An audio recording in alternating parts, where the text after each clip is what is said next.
o'clock. He just got done in session right around 5 o'clock when he's got SB 1 on the desk of the governors. So now they're working on that right now, but he is on his way in. So without further ado, and if you haven't signed in yet, make sure you have. I want to make sure I know what precincts you guys are in because we're looking for precinct committee men. So I'm going to know that too. So without further ado, this is Rep Dan Swanson, and he's going to go ahead and fill us in on what he has to talk about. Thank you. Apologize, I'm going to have my back to you most evening. Here's my card. Please take one and pass it around. If you need to contact with me. Thank you very much for having me this evening. And my wife Tammy is with me also this evening. Putting something in her mouth. Eating. But it is a real pleasure to be here this evening to share with you what's been happening in Springfield, what's about to happen in Springfield, and what we can do to change all that in the next election cycle. I want to start out first, how many of you realize I've been in Springfield this past week? Last Wednesday, Thursday, Friday, and then today. It's an atrocity what happened. I spent more time in the shower getting ready for Springfield than I actually did in the chambers. That's how bad it is. One day was 7 minutes, another 8 minutes, one day 12 minutes, and I think today we broke the record. I think we might have been in there 22 minutes in the chamber. Now, I don't spend that much time in the shower, but it just gives you an idea of what goes on there. And same thing, we got called back on the budget, pass a budget. We were in session. I drove down the 4th of July for a 10-minute session. I drove down the 5th of July for about an 8 or 9-minute session. And then the 6th of July is when we actually took a vote. But I owe it to my constituents to be there on that floor to sign in and sign out because that's where you wanted me to be. Spent 4 hours on the road, 10 minutes there, but that's my duty place. Just because it wasn't the military, I had a duty place. But it's an interesting place. Where I want to start out with was the budget process. You know, the budget was basically in 3 different bills. There was Senate Bill 6 that talked about spending, Senate Bill 9, which talked about the tax increase, and then Senate Bill, I believe it was 39 or something like that, called the BIM, the Budget Implementation Plan. All 3 bills had to be passed in order for the state of Illinois to get a budget. One of the things that we were very successful, and this is, so we went in good faith to negotiate on each of those bills. Senate Bill 6, Senate Bill 9, and the BIM, the Budget Implementation Plan. We went in good faith to design some compromise. We were successful in getting some of the taxes relieved. You might remember there were the tax services for your lawn care, services for storage units, and some of those services. We were able to get those pulled out of the bill, and we were still negotiating, and Madigan called them up for vote. And that was June 28th, 29th maybe. It was that weekend, maybe July 1st, something like that. Right in the middle of our compromise. Of course, they passed with a partisan vote. Unfortunately, it went to the governor for his signature. He immediately vetoed it, and we were still down our special session. And on July 5th, July 6th, we took a vote to override his veto, and we were not successful. In that Senate bill, actually in Senate Bill 9, there were 72 yeses, 45 noes. And on Senate Bill 6, there were 81 yeses and 34 noes. Senate Bill 9 is what raised your taxes. The way it's supposed to work is the House is supposed to identify what revenue stream we have. You know, how many people in here go out and buy 3 brand new cars if you can't afford it? You know, how many of us do anything without looking at what our income is expected for a year, our own personal household budgets? You know, I remind my wife, she reminds me that, hey, we can't do that, or yes, we can do that, based upon what our income stream is for the year. The state doesn't do it that way. I signed on as a co-sponsor of Senate Bill 1815, or House Bill 1815. It's the House's responsibility to identify what that stream is. We identified $31 million as revenue coming into the state of Illinois. You and I, we identify the revenue in our household, that's how much we can spend, right? It's not how the state works. The state, the majority party, said, well, we need to spend $36.5 billion. And that's where your tax increase came in. They set the threshold up here, or they set the target up here at 36.5, when we said there's only $31 billion available. And that's where our 5.5% or $5.5 million shortfall was, which raised the taxes from 3.75 to 4.95, without paying off many of our bills. It's an old military term we used when I was in the air defense artillery. They shot behind the duck. Okay? They didn't shoot at the duck, they shot behind the duck. And there's several $billion that's not going to be paid this year or next year or the following year because the spending is outramping the expended revenues.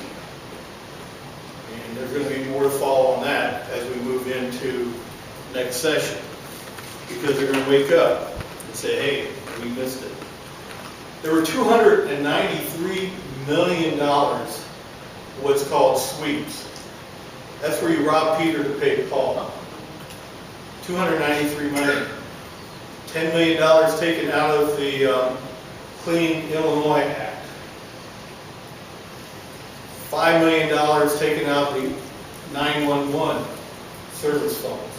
And I've got the whole list that adds up to $293 million. You know, those dollars that could have been used, several $million on the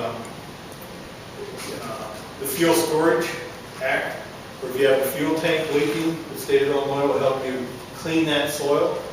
Well, there's several million dollars taken out of that act. So if we have spilled soil, if we have spilled tanks now, that money won't be there to do that. That was the budget bill. The next one I'm going to talk about is Senate Bill 1, which is our school reform bill that's going on. That bill passed the House and the Senate on 31 May. There's 30 days in June, 31 days in July. Just today, President Cullerton released that bill to the governor for him to veto or sign it. It was held up for about 60 days, trying to create a crisis for our schools. And I got a lot of hate mail because I voted against Senate Bill 1, because it does not distribute money as I feel it should. There's $778 million in new spending for our schools. Of that $778 million, 64%, or $495 million, goes to Chicago schools, when only 19% of the students attend schools attend Chicago public schools. That's wrong. Yep. Extremely wrong. $495 million of the $778 million for education going to Chicago public schools, despite they only have 19% of the state students. Currently under education, Chicago public schools receive 39% of all tax dollars in Chicago public schools. This is going to change that dramatically. $221 million of that $495 will be used to make Chicago teacher pension system payments, where our teachers pay their own.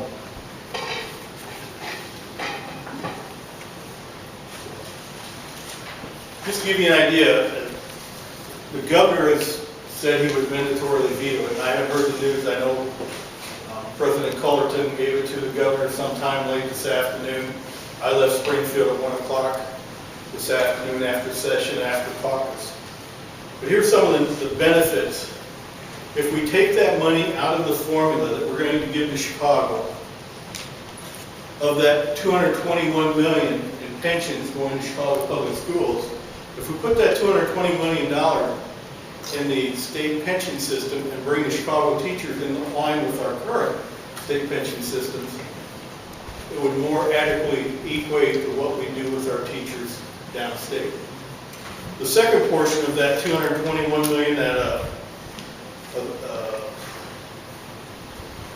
495 minus 221 is about 270 some million. If we put that back into the school formula, in my school, in my district, I have 20 schools. Galesburg, Knoxville, Alwood, Mercer County, Princeton, Amboy. My district runs all the way from the Mississippi River, Princeton, and from Rapid all the way up to Rock Falls. I've got 20 different school districts in my district. If that money was put back into the schools within the district, it'd be an additional $1.7 million within those 20, within 19 of the 20 schools. If I put Galesburg in that formula, it means an additional $2.9 million into our schools in downstate Illinois. Just within the 74th district, about $2.9 million. Now, some of you might have got some hate mail about me, how I don't like to educate kids. I'm against kids. Anybody get articles like that? You've got 3 or 4 of them? Because I don't believe in supporting Chicago public schools. I'm all about supporting the schools within my district. There was some hate mail went out on that. And very unfortunate. I'm a very strong opponent to any of the school mandates. For example, I serve on the education committee. I was able to stop a couple of mandates there that was going to cost our schools more money. You might see some hate mail how I hate cursive writing. I love cursive writing. I just don't believe it should be a mandate on our schools to teach it. I believe that's something that our boards of education and local control, which you decide which is teaching in schools, not us in Springfield talking about that. But here's our problem in the House. I'm part of a minority party. I'm a part of a party that we don't have a strong voice. There are 47 of us in the minority party, 71 in the majority party, 118. That's what we all need help changing. You know, currently there's about 9 what we call targeted seats that we've targeted on the majority party that we think are in a weak position. And that's where we need your help on. And those 9 seats on the majority party are seats that Governor Rauner won in his election, and won, in most cases, double digits, quite easily.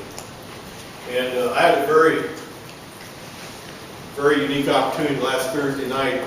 Governor Rauner's new Chief of Staff, Christina Rasmussen, who came from the Illinois Policy Institute, a fabulous lady. You might have seen on the news where he's replaced a lot of his staff with Illinois Policy Institute people. A very strong background with conservative people running the Illinois Policy Institute. I had an opportunity to go out for supper with Governor Rauner. And had an interesting conversation, but believe me, he's a rock star. I mean, we were in this restaurant, and people come up, hey, can I have my picture taken with you? Get up and go take his picture. There's 110 nurses in the downstairs of this restaurant. He went down to talk to all of them while his food was getting cold, because they wanted to talk to him.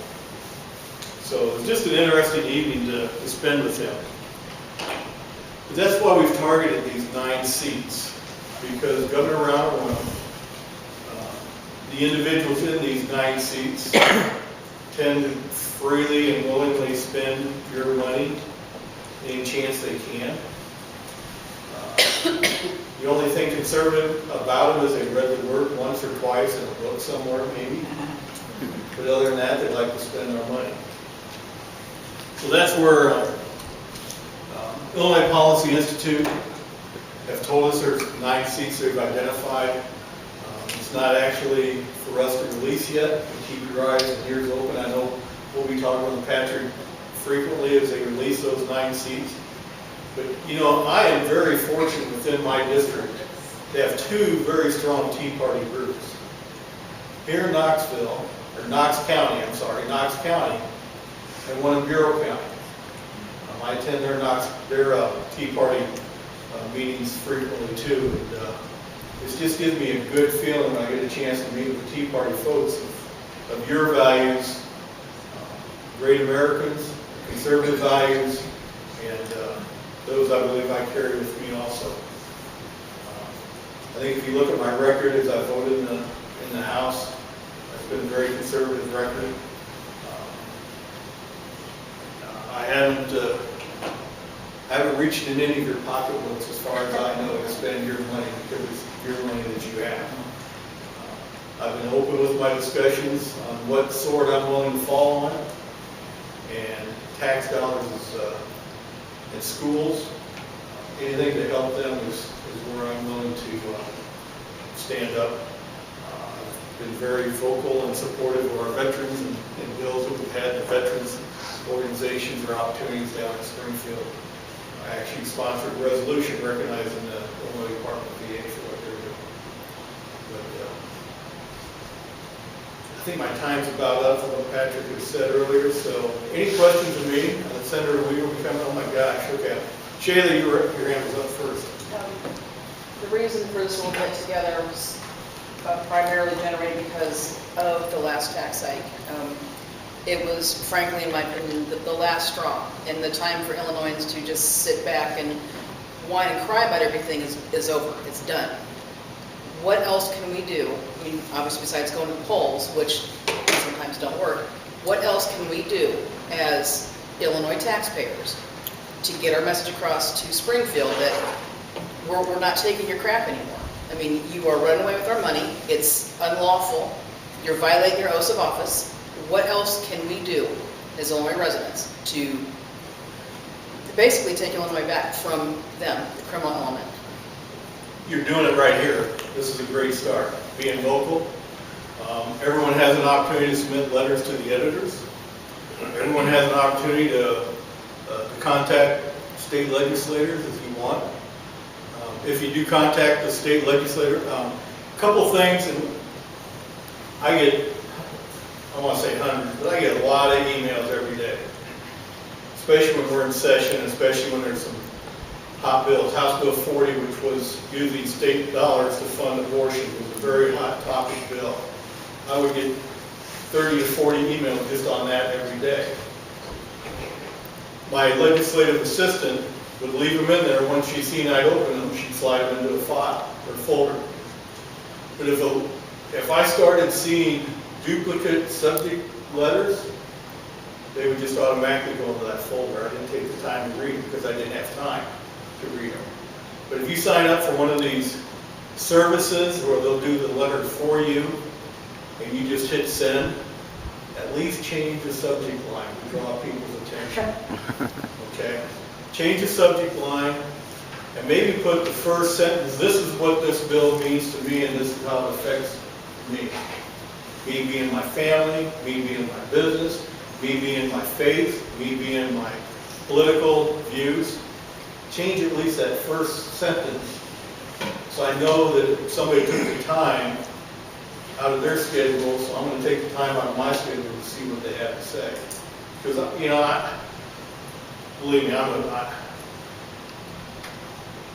not one of those, I don't want to sound like I'm a big head and I don't have time for you, because that's not what I do. I mean, I've got time to read everyone's emails, except I don't have time to read the same 4 or 5 paragraphs over and over and over again.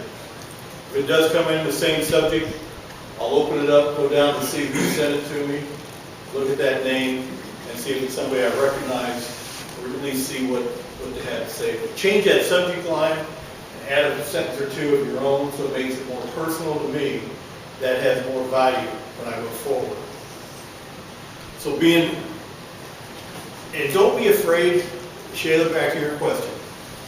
Communicate with other Tea Parties. You know, once these 9 targeted individuals get out, see if there's a Tea Party in their area and try and get them motivated. I'd say provide financial support, but you know, that's your choice of where you spend your money. I'm not going to tell you how to do that. If you're going to spend money on a candidate, I'd prefer you send it to me, but because it does get expensive this campaign season and we're getting close to it. But use the media to your advantage. There's enough people to send letters to the editor. It doesn't have to be a letter to the editor in Galesburg paper. Send a letter to the editor in that other person's district. You know, that reach across. Don't look at boundaries. I just gave Shayla the ilga.gov where Okay. they can go on and then get all of their I'll take it from there. addresses. I'll take it Okay. from there. Zip it. I do Didn't that all mean the to time. Okay, but she brings up a valid point. She's my wife, I gotta say that. You can follow any legislation you want on the web at ilga.gov. That's ilga.gov. You can follow any legislation you want. So let's take a bill, for example. Let's take a bill. I serve on a committee, okay? I serve on actually 6 committees. We have committee hearings that hear bills. I don't want to go take you all back to your 6th and 7th grade of school. I think it's important to refresh you on how this works. You know, while we're in the chambers, you don't just raise your hand and say, hey, I'd like to make a motion. My motion is that we do no homework on weeknights for all students in grades 6 through 9. You know, that's not how it works. It's committees that make decisions on what is viable enough to go forward to the chambers. So if you see a bill you're passionate about or something you want to be vocal about, go into ilga.gov. From there you can click on a couple links and get you to that committee. And once you get to that committee website or committee site, you can look at the bill and you can sign on as a person who disagrees with it or a person who likes it. Okay? And the actual terms are a proponent or an opponent to that bill. And if you're an opponent, when we go into committee hearings, the first thing that committee chairman does, once the representative who's introduced that bill sits down and says, I'm here to speak on House Bill 4197, the chairman reads the list of opponents and the list of proponents by name. By name, unless there's over 12 or 15, they'll just say we're going to enter these into the record. So if you want to hear your name entered into the record of forever, sign on to that website and be an opponent or proponent of any bill, and they'll read your name saying that Patrick Carlin's an opponent to this bill. Dick Conklin's a proponent of this bill. And then you can also, if you want to come speak before the committee, you can sign up to speak before the committee at that time. That might be something we can do some other meeting, to set up a PowerPoint, set that up live and show folks how to do that. And it's kind of cool. I mean, you talk about actually being a part of what goes on in Springfield. Gives you an opportunity to voice your opinion on things. The other part of that ilga.gov website, you can see who sponsored the bill. And once you see who sponsored the bill, from there you can send them an email of, you know, can you please explain this point of the bill, or something like that. So it's a very useful tool. I use it all the time because somebody comes up to me and says, hey, what can you tell me about House Bill 1169? Well, we took action on about 800 bills this past. We voted on over 800 bills. In committees, we heard over, I think there were over 3,500 bills introduced. So it's kind of hard to remember all of those. But I use that site often because you can look up any bill you'd like to. So, Dick? Yeah, I'm confused about SB1 and the funding for Chicago. You hear from Chicago, they say, look, The general revenue funds have been paying for pensions downstate. Chicago's, we've been paying our own. And so now they feel this is equalizing. What's the answer to that? Well, the How do answer we is, respond to that? the answer is Chicago's public schools for over 26 years have not done anything to help themselves. As far as the Chicago pensions, we sent $215 million of dollars for the past many years to bail out their pension system, but they don't use it for the pension system. They use it for other things. When we send the money for education, they don't use it for education, it's used for buildings or used for other needs, as opposed to using it for what it's been targeted for. How can they get by with doing that? They're Chicago. You know, they have enough legislators that they don't have to rely on anyone else to, you can see the board, how many districts are in Chicago. You know, Sears Tower recently sold, and it was told to me that Sears Tower sold for several $1 billion recently. You know what's Chicago? You know what they pay Chicago Public Schools in property taxes every year? $0. They're the TIF district. They're TIF district. 13 TIF districts in Chicago. And that's how they protect themselves on paying Chicago Public Schools. Are they perpetual districts? Just I like a thought TIF the district. districts ran out after a few years. They just keep re-implementing it.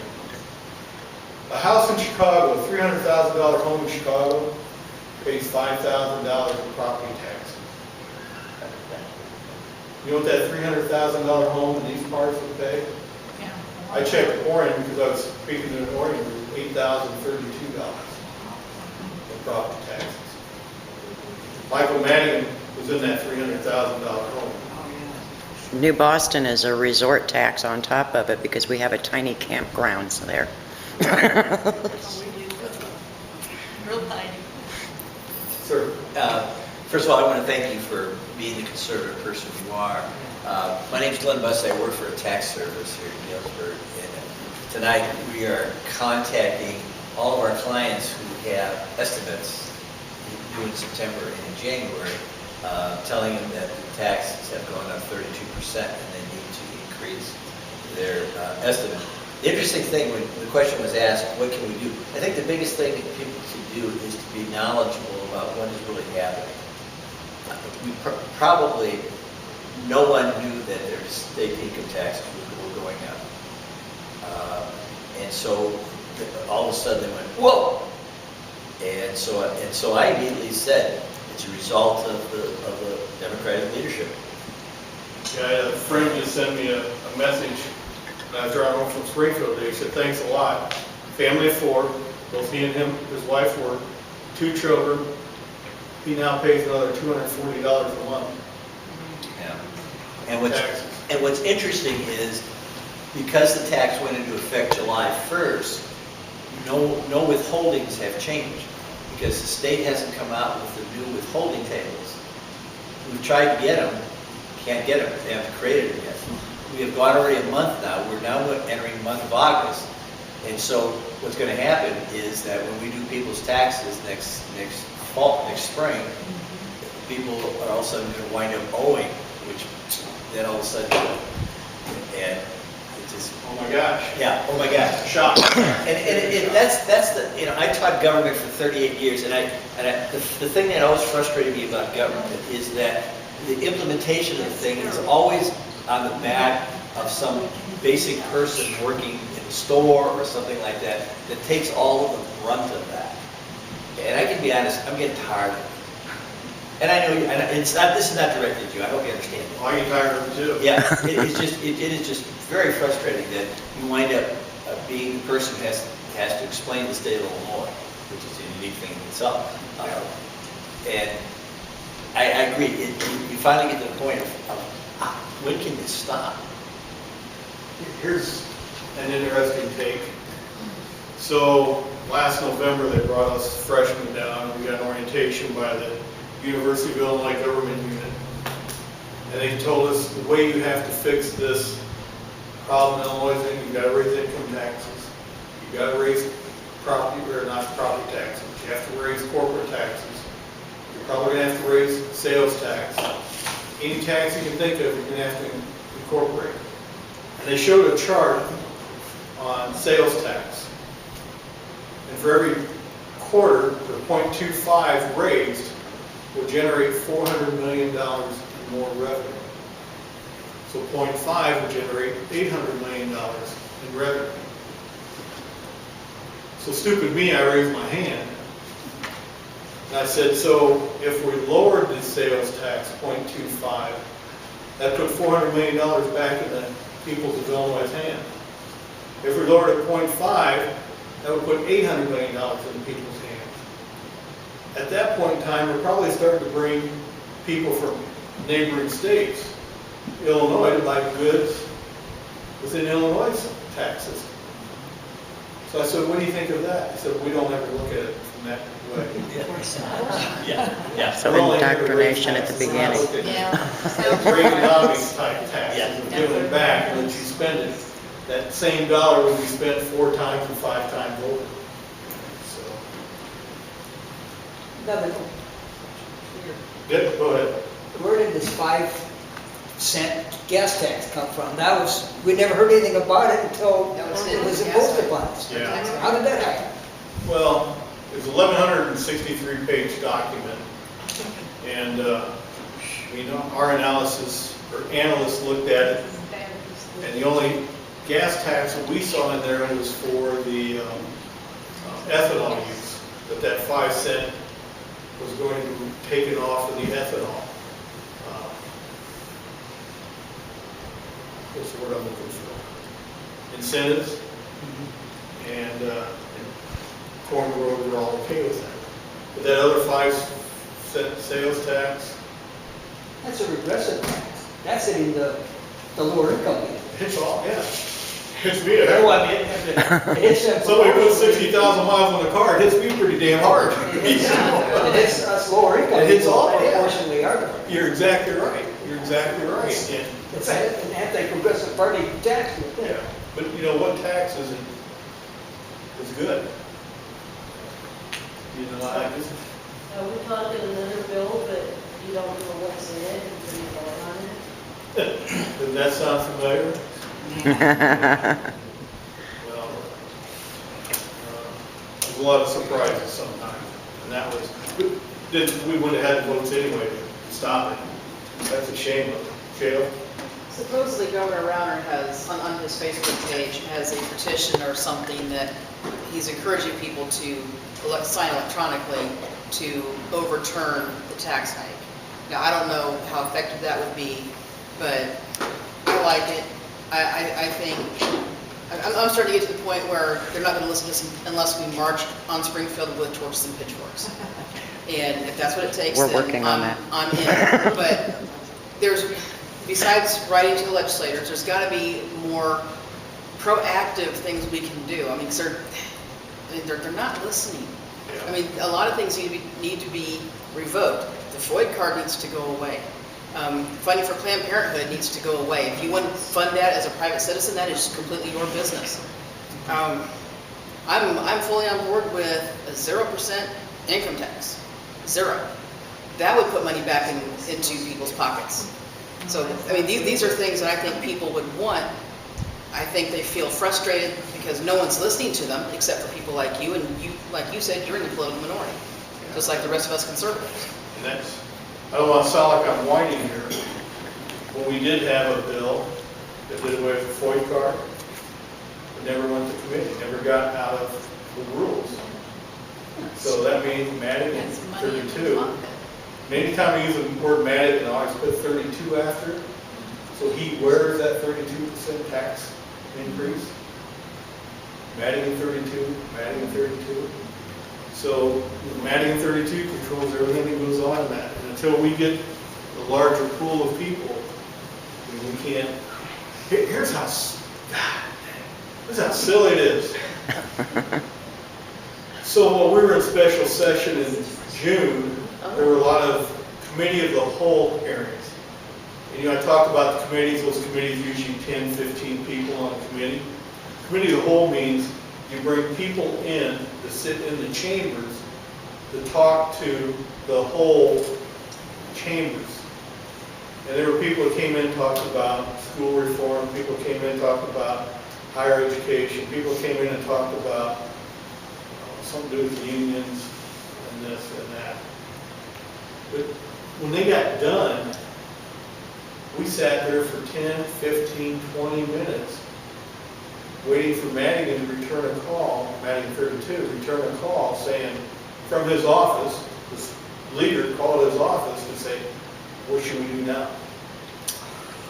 And then we'd be released. Nothing happens unless he says it can happen. And he has been there so long. Who has given him that kind of control? Him, himself, and his party.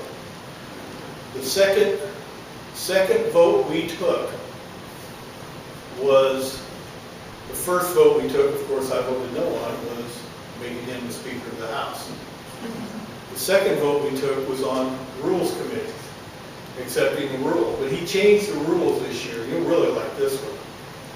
He changed the rules this year. It used to be that you had to have 6 years in the House before you could be a chairman of a subcommittee. Okay? You used to have 6 years. He backed that up, rolled it back to be like 5 years, so many months, so many days.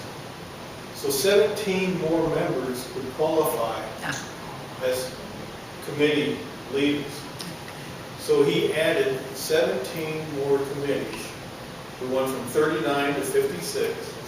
And each one of those committee chairpersons gets another $10,000.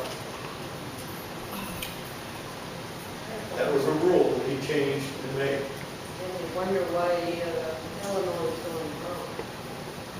But he said his goal in life is to gain power, and his second goal in life is to manage that power. Yeah. There's a reason they can get out of Illinois as soon as they can. Pay your taxes first, please. No. No, I had people who tell me that. Taxes on wages are actually voluntary. Great American Bill Albrecht. Taxes on wages are Went to voluntary. Vietnam, fought in Vietnam, wrote a book, and should have heard of Medal of Honor. He moved to Iowa. Bobby Schilling built a house in Iowa. We built a bridge. We're building a new bridge for people who live in Iowa. We build way easier. Down in Quad City. I work on that bridge, I live in East Illinois. Yeah, I mean, we're building another bridge so people can leave Illinois quicker and easier. Well, it's absolutely ridiculous if we're living in Illinois, we have to pay 32% extra tax on our incomes. But when you move over to Iowa, you don't have to pay that. Yeah. Even if we're working in Illinois. Yeah. So, And people will say, well, 4.95 isn't much of an income tax when you look at all other states. But then look at your property taxes, your sales tax, your income tax, your telephone tax, your gas tax, any other tax. Together, we're in the top percentile. Any other questions? So what does it look like for the future for the state of Illinois? Well, what it looks like for the future, we've got a big gubernatorial election coming up. The winner is going to be the local medias, radios, newspapers. We're going to see millions and millions and millions of dollars spent on this upcoming election. I certainly won't be a part of that millions of dollars spent. I think my total election last time was 35,000 or something like that. Senate Bill 1 is going to be coming up to vote here in the near future. We talked about that. We'll see how that goes. You know, the future of Illinois, I think we've seen some job growth. I heard today there's been some job growth in Illinois, which is something we haven't heard much of. Yeah, I just heard it today on the radio. I don't know who I was listening to, what radio station I was listening to. There's a slight uptick in jobs in Illinois. Where? Why would it? I gotta think about that. I heard it on the radio, and it was it WGIL? I listened to that as far as I could this morning. From there, I listened to Peoria station, then I ended up listening to a Springfield, might have been a Springfield station too, but I'll look. I'll send that to you, Sheila, if I can find it. You can put down the Tea Party paper if you want. Okay. You know what, future of Illinois? I gotta think it's right. Gosh,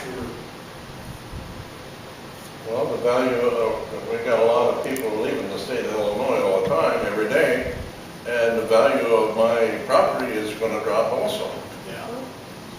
And what is it about the state of Illinois that's going to encourage any company to come in here, into the state? I mean, that's a good question. Tough to answer. I like to be positive and think maybe we're going to see some growth. I'm in the same boat. I said the only people who are going to be left in Illinois is the farmer and those who support the farmer. He can't pick up his ground and move. And he's going to use fertilizers, chemicals, and seeds. And then anyone else that survives off of that. But we saw what Caterpillar did, move out of Peoria to Chicago and help us in the belly of the state of Illinois. Wisconsin just got this big Foxconn $10 billion thing and potentially 13,000 employees. It sounded like their governor, their senators, and their representatives were all in on it as a team.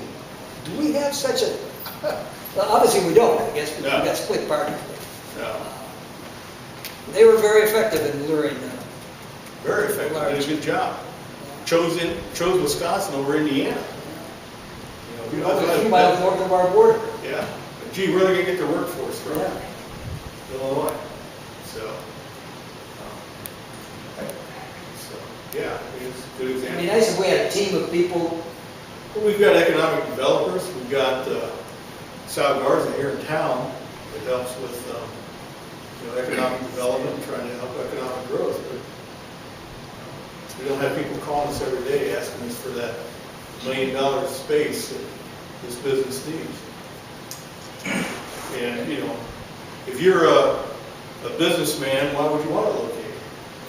Okay, Dan, let's share about, we had the opportunity now with the Illinois Policy Institute taking those leadership roles in the governor's, with his committee here. So, that should give hope to everybody where we are. Where do you stand out in the Illinois Policy Institute taking those leadership roles with the governor, and do you see a potential of growth when it comes down to being able to have somebody there that understands what taxes does and how to make growth? Where do you see Illinois Policy Institute's role in that? How do you see us becoming more successful in the state because we're being there? Well, as I said, with Christina as the chief of staff, there's already been a greater deal of working with the House and the Senate members on a one-on-one basis. Illinois Policy Institute, I think, is going to shape Governor Rounder's agenda a lot more conservatively. So I think there's hope there at least. And time will tell. But he is surrounding himself with a core of conservatives that weren't there before. So I would say probably it looks like the governor is really leaning toward, he wants to get the conservative out. He sees what it's going to take to make Illinois successful. We're noticing a lot more that the conservative movement is definitely being the movement that everybody's listening to. And what's great with the governor being able to see that, and I feel as if that's our responsibility now to continue pushing forward with what he's already started.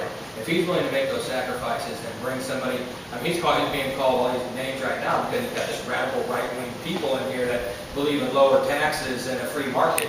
What a radical idea that is. That's insane for somebody to say something like that. But that shows you that whether we get the same growth that, for instance, Wisconsin has or Indiana or Iowa, we have the ability to do that. And with the assistance from Illinois Policy, you're saying there's 9 seats targeted, that they're going to be able to help us pick those up.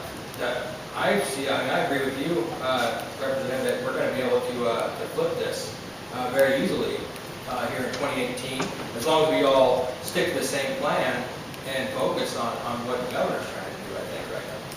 That's where I said, as I said earlier, I think it's, the Tea Party is going to play a major role in these changes of identifying conservative people and helping to market their ideas through other organizations, through other Tea Parties.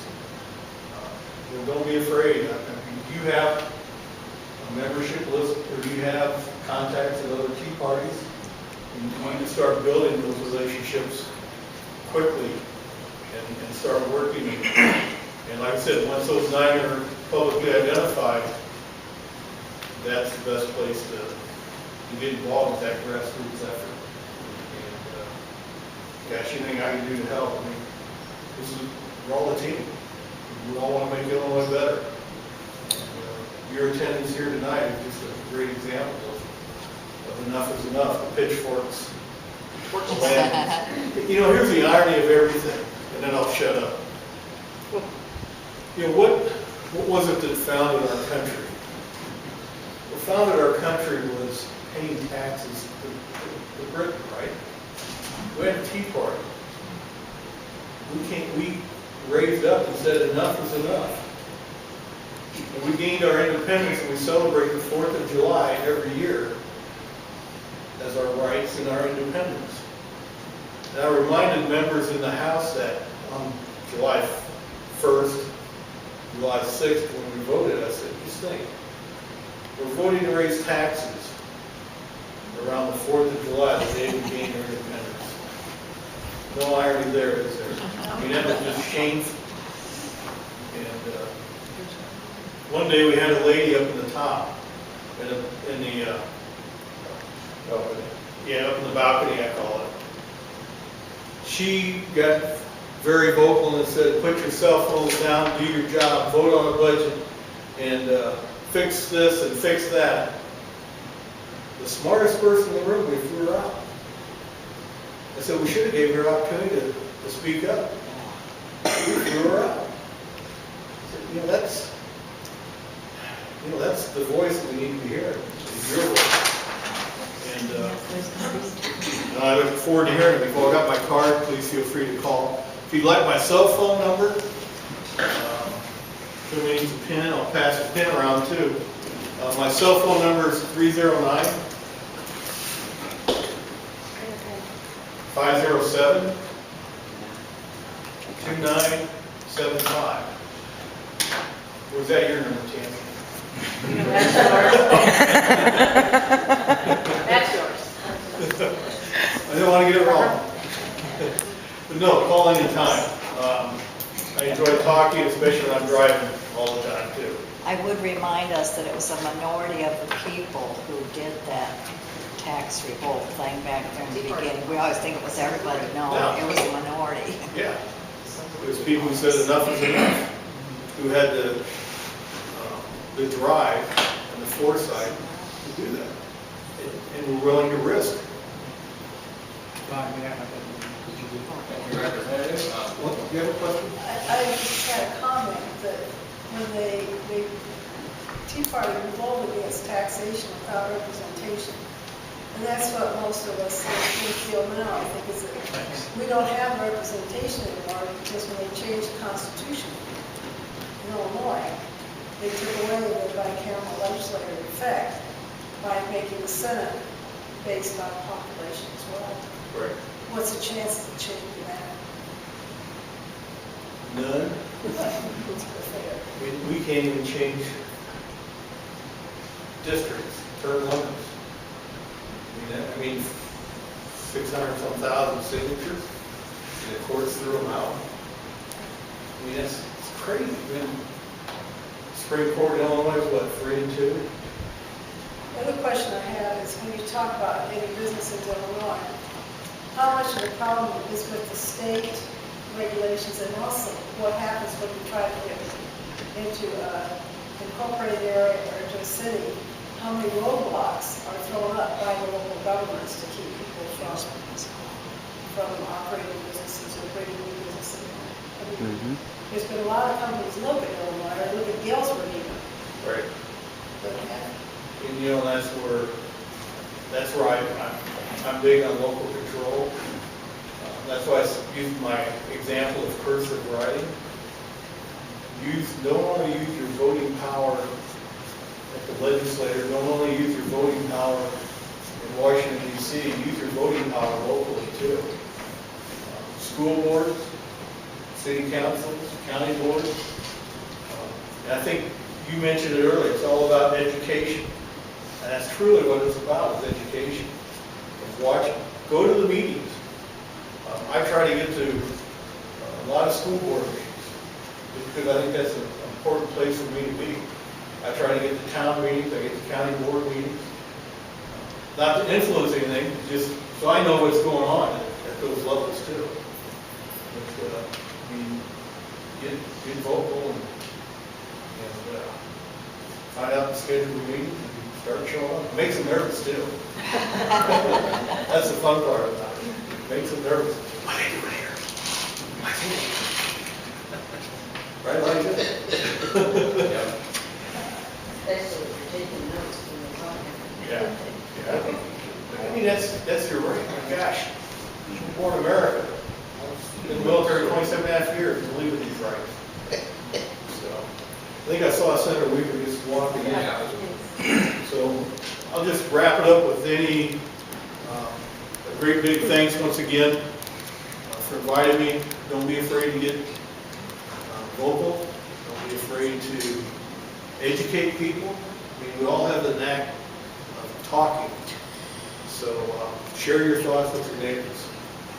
And be surprised some of the ideas and conversations you get in. So thank you very much. Thank you for coming.